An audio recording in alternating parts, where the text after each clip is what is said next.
লাইফের যদি পছন্দের জিনিস না পাওয়া হয়, তাহলে কি লাইফ নষ্ট হয়ে যায়? না। আমি ছোটবেলা থেকে অনেক ধরনের জীবনকে নিয়ে অনেক ধরনের প্ল্যানিং ছিল যে আমি লাইফে বড় হয়ে এটা হতে চাই। আ আমার ক্যারিয়ার এটা হবে। প্রত্যেকটা স্টেজে ম্যাচুরিটি বাড়ার সাথে, সাথে একেকটা স্টেজে আমার একেক রকম ইচ্ছা হয়েছে। ঠিক আছে? নিজের ক্যারিয়ার নিয়ে।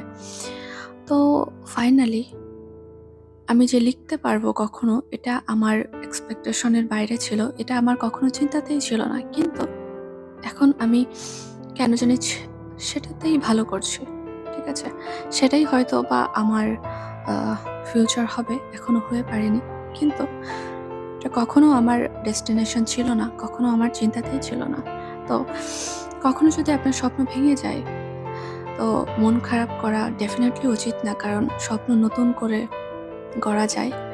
লাইফ নতুন করে শুরু করা যায়। কারণ লাইফ সৃষ্টিকর্তা সবসময় আপনাকে কোনো না কোনো চান্স দেবেন নিজেকে প্রুভ করার, নিজেকে আ আ প্রায়োরিটি দেওয়ার, ভালো রাখার। তো সময়ের সাথে, সাথে সবকিছু ভালো হয়। পছন্দ বদলায়, নতুন পছন্দ আসে, জীবন বদলায়। তো শুধু সময়ের ব্যাপার। এটাই।